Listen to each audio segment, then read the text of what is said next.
Hello, welcome to Terrors of the Milky Way. My name is DuFay. On this channel, we're not going to count the Earths like I did on the previous Terrors of the Milky Way channel. We're just gonna notice variations and differences that we didn't notice previously. I'm gonna go over what I noticed that's different, but not without counting, because it just got too difficult and didn't feel right. I wasn't comfortable with it.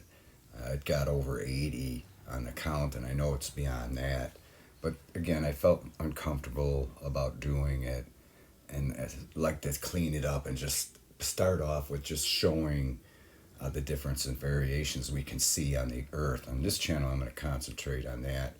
I do have another channel called the Mandela Effect Knowledge. Now that one is just for what the Mandela Effect's teaching us. And this one will just go over variations and differences on these very unique Orion dwarfers, which obviously there are many in this inner Orion arm or Orion spur of the Milky Way galaxy, depending on what reality we're in, which our realities are being shown and obvious that they're separated by distance, not by dimension. And we do have multiple realities. And we're in every one of them, and the Mandela Effect is showing. And we can see when we do enter another reality that we've always existed in, we can see it, but we can tell, some can tell when we had that quantum shift. Physically, they can tell, but I usually can't. Sometimes I'll get a stomach ache or something, it seems like right after that, apparently shifted, and find myself coalesced into, another replica version of myself that has always existed and has been sharing my soul since the day I was born. So that's what's really awesome about it. So it must be, obviously this replica version of myself had a portion of my soul and is experiencing the same thing as far as the Mandela Effect. I always liken it to musical chairs. Their souls, portions all shift simultaneously and instantaneously. And it's so there's got to be some physical effect somehow, or maybe very little. But think about it. You're another portion of your soul that has always existed is entering another replica version of yourself on a completely different earth in a completely different reality. That's quite remarkable. But the thing I noticed since the previous Google trotting video is here on Africa. Now this part here is always, I noticed it right away. I remember when it first happened, it was orientated more this way, and it wasn't as deep, straight across, and the coast of Africa was straight across. But if we true up north here, we could see that this is on quite an angle. But the thing I really noticed is this hump in the center. Usually this on the left side, it was pretty straight across and then dipped down. And then, of course, in other realities, it's always so different. It's like I said, the first time I noticed it was just barely a dip. And then the reality where this portion of my soul originated out there on the outer reaches of the Sagittarius arm on one of those magnificent behemoths out there, those super Earths, Sagittarius super Earths, I call them. The north coast of Africa was very consistent and straight across with no indentations or scalloping. I mean, we see an incredible amount of scalloping along the coast of all the continents and countries and island nations. But this part, I noticed this hump. I have an atlas in front of me that I look at, quite a bit. I can't help but look at it. But I noticed this hump here in this indentation.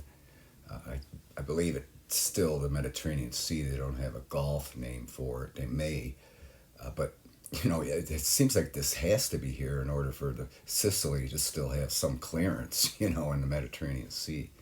And of course, the reality originated from this portion of my soul that I'll always have. We're not blending into other versions of ourselves and a portion of our soul. Again, it's like musical chairs.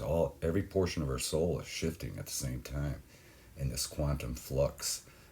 But I remember, of course, the consistent coast, but the Mediterranean Sea being at least twice as big as this, and Sicily still had that great reasonable distance from the North Shore of Africa, quite a bit so, because the peninsula is lined up in those realities straight up and down. Italy, the boot, and Sicily is quite a bit a ways from the toe, but here it's actually touching. So we're obviously in a different reality, because it's the Earth we recall did not change like overnight. It's impossible. So what other explanation is there? We're visiting another reality that we have always existed in. And there's going to be variations and differences in these Earths, even though they're the exact same size, 24,800 miles in circumference. These Orion dwarfers, they do have their own unique variations, and you can see them on the coastline. And this was the big one for me, this hump that I noticed on the atlas. So I go to Google Earth, and sure enough, there it is.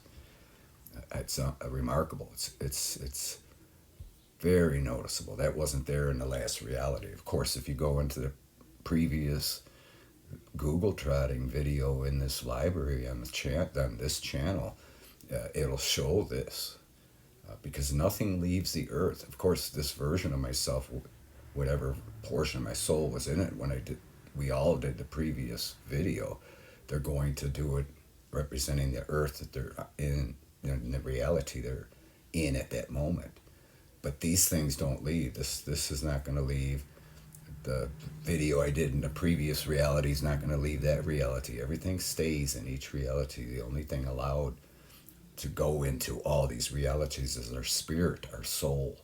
That's the only thing that's experiencing this incredible Mandela effect. But we're obviously, in another reality here, because this is totally different than what I recall from the previous one. And then you go, there's just so many. I'm going to concentrate just on this one, but because you can go all over. I mean, Great Britain, I've never seen it this narrow here at this point. And I know a lot of you have different recollections from the reality you originated from, of Great Britain and Scotland, because that's proven that there's many Earths out there as well that we all exist in. But our portion of our soul we were born with is only going to have the memory of the reality we originated from. So they're going to be different. But I recall Scotland being a completely separate island. That's why they were so, had the tension between England, and England tried to rule them, and they were able to, that's why there was always turmoil there. But here it's amazing. It's connected to England, but also in that reality where Scotland is separated, where this portion of my soul originated. Ireland was a part of the main island, and Wales was an island.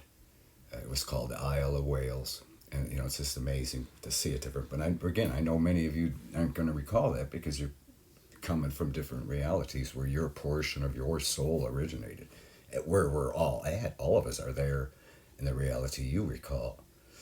Those of us that don't remember Nelson Mandela perishing in prison, rest assured we do have replica versions of ourselves sharing our soul since the day we were born in those realities. We just haven't visited them yet. I know I haven't, but I know I'm there. I was seen by a person that originated from that reality. So that shows us we're in all of them, even though we're oblivious to it. But the Mandela effect is showing us the individually and very frequently different replica versions of ourselves in different realities on different Earths, in different locations in the Milky Way galaxy. Again, this is not dimensional. We got to keep this simple. Everybody wants to overcomplicate it. It's just, believe me, there's plenty of room in the Milky Way galaxy for all this to happen, for there to be billions of Earths and billions of realities. I mean, look at how many there are here in the inner Orion Arm. Look at how many there are in the outer reaches of the Sagittarius Arm. Those super Earths out there.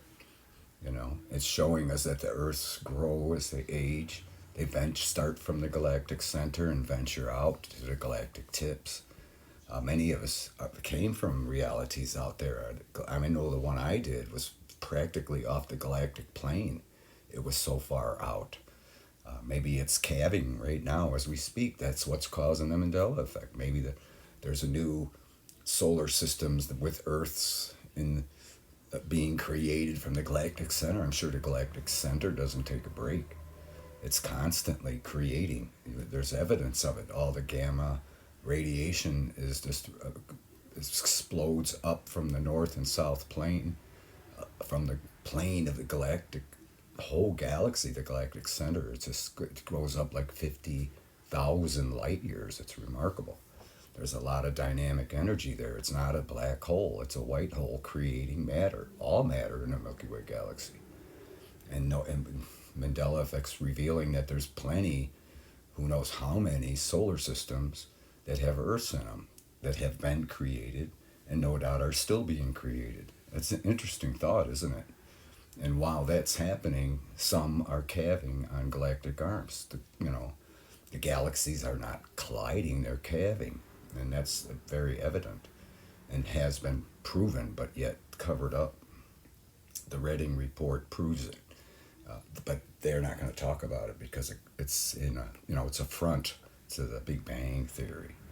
But the fact is that could be what's causing the Mandela effect. The Milky Way galaxies, maybe the Sagittarius arm is calving for the first time, and who knows, since this galaxy was calved from another one eons ago. But this is perhaps the first time the Milky Way galaxy is calving, and at the same time, new solar systems being created that have Earths from the galactic center, which are no doubt start off like all of them in Pangea, tiny little globes with no water, but just all Pangea, and then as the Earth the solar system as a whole, the sun and everything, the star, the whole solar system in its infancy is going to grow and expand as it ventures out the galactic arm. It's very evident because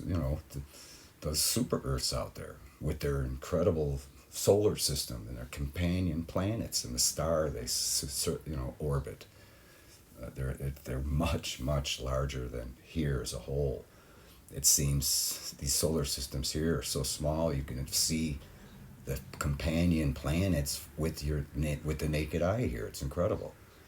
We have a P900 Nikon camera and we can see the moons of Jupiter. It's crazy.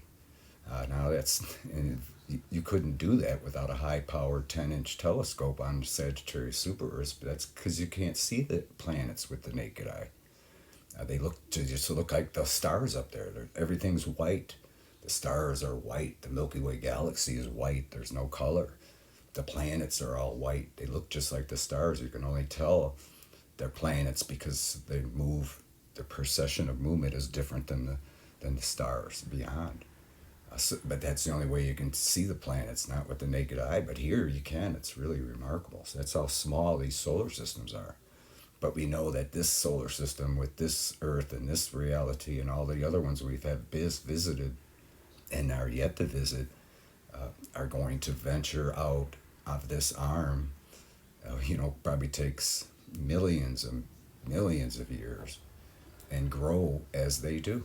The solar system, not just the Earth and the companion planets and the sun, but the entire solar system as a whole. The orbits will enlarge and the planets will enlarge, and it's very evident. That's what the Mandela effect's shown us, because these are dwarfs. The solar systems are dwarfs here, and they're close to the galactic center. The ones we came from are super Earths with the huge planetary orbits around that larger sun and all, which is also very orange and huge. But it matches, of course, the size of the moon. The moon's even different here. It's just incredible, but the cycles are the same. That's that quantum entanglement. Everything must remain the same and maintain it as much as possible. So, we see that. The Mandela effect is showing us that. But, again, I just want to concentrate on the differences and not changes, but the differences and variations we see on these unique Earths, which are there's many of these Earths right here in the inner Orion arm, this close to the galactic center. These are much closer to Pangea than the super Earths, because we could see here where this mid-Atlantic ridge, that's where all the separation, or most of it, east and west is, because many of us recall the Atlantic Ocean being much, vast from North America to Europe. But here it's very close. But we could see this mid-Atlantic ridge, which in Iceland, they know it. It goes right through Iceland up beyond 90 degrees north on the North Pole here. This is another amazing thing. You see how it goes. Here's the North Pole, but here it goes through Iceland all the way through and beyond the 90 degrees north, which is right there. But this is where separation is. But in Iceland, where it goes right through Iceland, they can record it, and it literally separates 1 inch a year. So this separation was, in my lifetime, is 60 inches, 5 feet. This is separated in my lifetime. It's incredible to think about. So this is obviously the separation. And there's no reduction zones anywhere else. Everybody, geologists, just assume the Earth has been this size from day one. They don't realize that it started in Pangea. They know that it's Pangea, but they don't realize there was no water at that time. But we could clearly see, and of course this ridge here might, in 250 million years from now, this ridge might be a continent, because I know the reality where this portion of my soul originated from, on that Sagittarius super Earth some 75,000 light years from here, had a continent on the North Pole called Antarctica. So perhaps, and some of those super Earths don't have a continent, just a massive ice cap, but the one I recall does have a continent called Antarctica. And perhaps this Earth may have a continent called Antarctica on it in a couple 100 million years from now. And you can see it developing with this ridge here. And all this is going to spread as this Earth grows, and basically be like pretty much like we recollect. Of course, with its variations and unique differences, which we've come to expect. Well, I remember Great Britain being on, here we're true north. I remember the orientation being like this, and here it's almost opposite. But that we can expect that on these dwarf Earths. But you can almost visualize what the Earth's going to look like, in hundreds of millions of years, and we can do that with confidence simply because we're there. And the portion of our soul we were born with, the one that's here on these Orion dwarfers, can visualize easily what these are going to look like in eons from now. The Americas will line up like we recall. Almost all the super Earths, the Americas line up. I mean, this is crazy how far, this is the west coast of South America is in the Eastern time zone. That's remarkable. I recall it being in a Pacific time zone, and I also recall a reality where it was in the Central time zone, because South America, that Earth was larger, and South America was only about 600 miles off of what I recall. Here it's like 2,500 miles off of what I recall. But again, this will all straighten out, and we know it's going to happen. And in large, we could see these lines here. That's where the separation will be north and south as the Earth. Kind of imagine it expanding like a balloon, which obviously it does. It doesn't. I mean, it explains everything. Why we get earthquakes, volcanoes. I mean, look at it again. This is true north-south. You can see it on the lower right corner here. Look at how tipped North America is. That's the most I've seen it tipped like this. That was another thing I noticed besides the north coast of Africa. This is remarkable. I mean, it almost goes on, let me see if we straighten it out. This is how I recall it.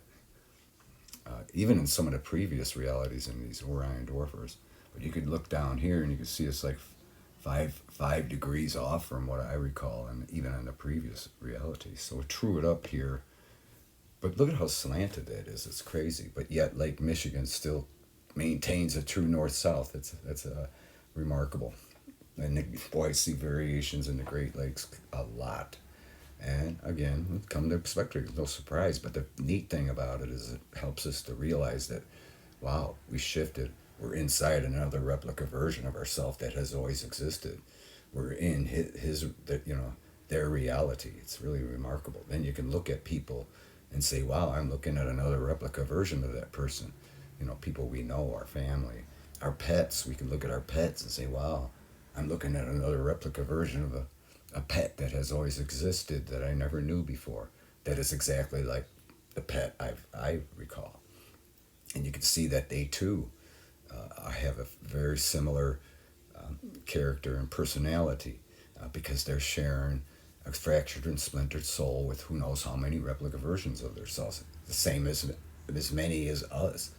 As many Earths as there are. That's how many realities we have, all in this one dimension, not in different dimensions. That's not saying there isn't different dimensions. Of course there are, but this tangible reality that we live in is multiple, and the Mandela Effect has proven it. It's proven we need that quantum entanglement as well. That's why we're constantly connected on a subconscious level to all those other realities. It's remarkable. But yeah, that's the thing I noticed is, look at it again, it's true north down. You can see on the compass down there. Look at how tipped it is. It's crazy. But, you can see it straightening out as the Earth ages. It seems like the northern hemisphere twists eastward too. That would make like Great Britain line up like many of us recall. Here's another thing too. I remember Denmark being in Scandinavia. Here it is connected to Europe, right on North Germany border. Unbelievable. But this is the case with a lot of realities here on these dwarfers, these Orion dwarfers. But this is different than I recall. It's different looking. It looks a little longer and skinnier, and there's a lot of broke up, a lot of areas. I mean, like everything's like broken up, jagged, and scalloped on these Orion dwarfers. But they're old. It's confusing, but again, they're newer Earths. They're newer by millions of years, hundreds of millions of years than those Sagittarius super Earths. So they have a lot of maturing to do and enlarging and growing. But yet these, regardless of their age, and they're still quantumly connected, to all the Sagittarius super Earths, because we know that because everything that's happens on these Earths happens on those Earths, and everything that happens on those Earths happens on these Earths, just like our lives, our reality, regardless of the geography. The geography does play a role. It does, it does make things, each of the realities that you exist in different. But yet the outcome of everything always remains the same. I always wonder, there's so many islands on these dwarfers. There's a lot of islanders. There's probably 10 times more islanders on these Orion dwarfers than there are on the Sagittarius super Earths, because the Sagittarius super Earths lack islands. They have them, of course, but not, these Earths have at least 18,000 islands. And, I always wondered, those islanders live on the island in these realities, but obviously in other realities, they're mainlanders because there's not as many islands. But yet they're still quantumly connected, so that must be maintained as much as possible. It might cause more hiccups in their realities, but it's interesting because again, they're connected with all their other replica versions of themselves and all the other realities, regardless of whether they live on an island or the mainland. But it's interesting, isn't it? Just like I wonder also about those who live in Peru. Now they have realities where they're in the Pacific time zone, some 4 hours away, and they have realities here in the Eastern time zone, and they also have realities in the Central time zone.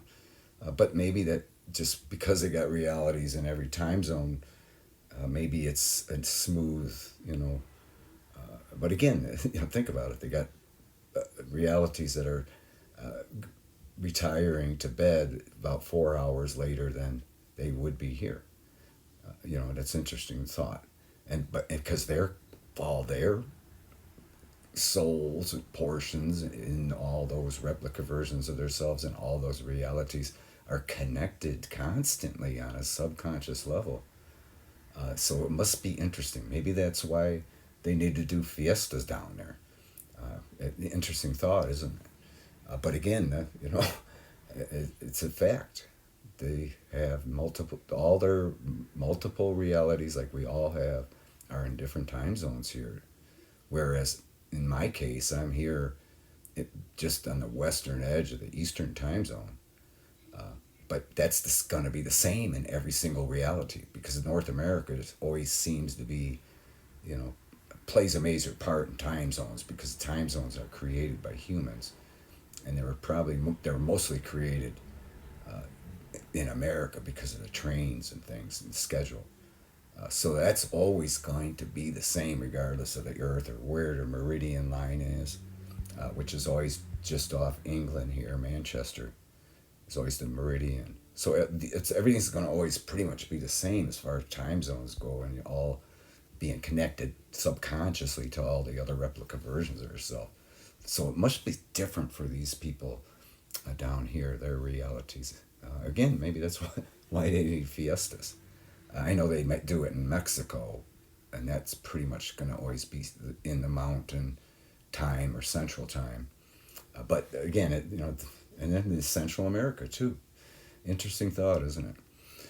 So with that, I thank you for watching, and we'll Google trot at you later. Love you.